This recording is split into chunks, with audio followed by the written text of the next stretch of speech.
اور اس کا ایک واقعہ بھی، حضرت عمر ہمیشہ حضرت ابو بکر سے کوشش کرتے تھے آگے نکل جاؤں، آگے نکل جاؤں، آگے نکل جاؤں، ساری زندگی موقع نہ بن سکا۔ تبوک کا موقع آیا تو اللہ کے نبی نے کہا مال خرچ کرو۔ عثمان رضی اللہ تعالیٰ عنہ 10,000 لشکر کا سارا سامان تیار کیا، ان کی سواریاں، ان کا راشن کے لیے تھیلوں کو بند کرنے کے لیے دھاگے تک اپنے گھر سے دیے، اور 300 دینار اوپر دیے۔ تو اللہ کے نبی کی جھولی میں وہ 300 دینار پڑے تھے یوں، اور آپ ان دیناروں کو اٹھا کے یوں فرما رہے تھے ما علی عثمان اللہ یعمل بعدا، عثمان آج کے بعد کچھ بھی نہ کرے تو جنت واجب ہوگی۔ تو عمر کہنے لگے آج میں ابو بکر کو کاٹ سکتا ہوں، آج میں اس سے آگے نکل سکتا ہوں، کہ وہ آج کل غریب ہے، میں مالدار ہوں، تو وہ تھوڑا لائے گا میں زیادہ لاؤں گا تو میں بڑھ جاؤں گا۔ لہٰذا انہوں نے اپنے مال کا آدھا حصہ، آدھا گھر میں رکھا اور آدھا لے کر آئے۔ ابو بکر نے جھاڑو پھیر دیا، جو کچھ تھا وہ سارا سمیٹ کے لے آئے۔ جب دونوں پراپرٹی سامنے رکھی گئیں تو حضرت عمر کی بہت زیادہ نظر آ رہی، ابو بکر کی بہت تھوڑی نظر آ رہی، لہٰذا حضرت عمر بڑے اطمینان میں کھڑے کہ آج جیت خطاب کے بیٹے کی ہے۔ میں قربان جاؤں، اللہ رسول تو جانتے ہیں کہ کون کیا کر کے آیا ہے، تو میرے نبی نے سوال ہی بدل دیا، جو اس موقع کا سوال ہی نہیں۔ کوئی آدمی مسجد میں چندہ دینے جائے، مدرسے میں چندہ دینے جائے، کہا جی مول صاحب یہ 1,00,000 روپیہ ہے مدرسے کے لیے، مسجد کے لیے۔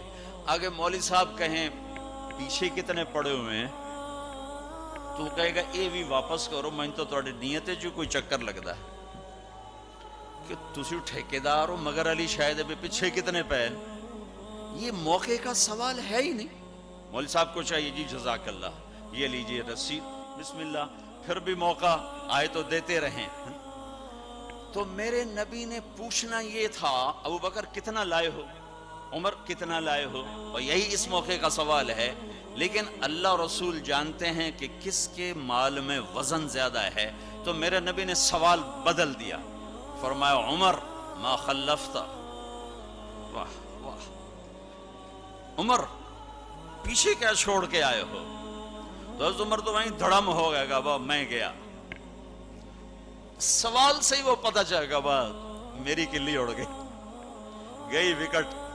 عمر ما خلفت یا ما ترکت لأہلک، یہ دونوں الفاظ ہیں، پیچھے گھر والوں کے لیے کیا چھوڑا؟ تو پہلے حضرت عمر بڑے جوش میں کھڑے تھے، پھر ایک دم ڈھیلے ہو گئے، کہنے باجی آدھا چھوڑا ہے آدھا لایا ہوں۔ پھر آپ نے کہا ابا بکر ما خلفت یا ما ترکت لأہلک، ابو بکر تو پیچھے چھوڑ کے کیا آیا، بچوں کے لیے کیا چھوڑ کے آیا؟ تو ان کا ترکت اللہ ورسول، میں تو اللہ اس کے رسول کو چھوڑ کے آیا ہوں، باقی سب کچھ لے آیا۔ تو اس پر عمر کہنے لگے ابو بکر میں نہیں تجھ سے آگے بڑھ سکتا، کوئی بھی تجھ سے آگے نہیں بڑھ سکتا۔ اپنے کپڑے بھی دے دیے، اور ایک ٹاٹ تھا وہ پہن کر اس کو کانٹوں سے سی لیا۔ تو جبریل آئے، کہنے لگے یا رسول اللہ، اللہ تعالیٰ پوچھ رہے ہیں کہ ابو بکر نے یہ ٹاٹ کیوں پہنا ہوا ہے؟ تو آپ نے کہا کہ ابو بکر نے سارا کچھ اللہ اس کے رسول پہ لگا دیا ہے، اس لیے یہ پہنا ہوا ہے۔ تو کہا یا رسول اللہ، اللہ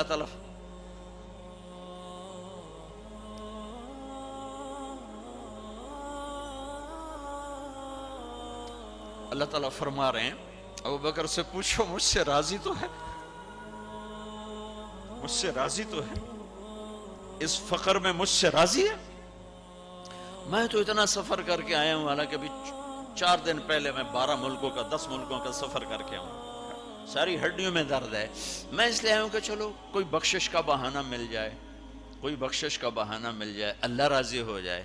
آپ سارے اس لیے حج پہ جا رہے ہو کہ اللہ راضی ہو جائے، جو سارے جہان سے کہتا ہے مجھے راضی کر، وہ کہہ رہا ہے ابو بکر سے پوچھو مجھ سے راضی تو ہے۔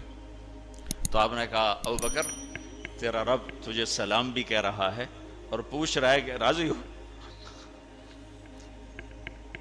تو ابو بکر کی چیخیں نکلی، میں اپنے رب سے راضی، میں اپنے رب سے راضی، میں اپنے رب سے راضی۔ میرے بھائیو بہنوں، زندگی ایسے گزار کے مرو کہ اللہ کو ملو تو اللہ خوش ہو کے مل رہا، ایسے نہ مرو کہ اللہ کی بارگاہ میں پیش کیے جا رہے ہوں مجرم بن کر، قیدی بن کر۔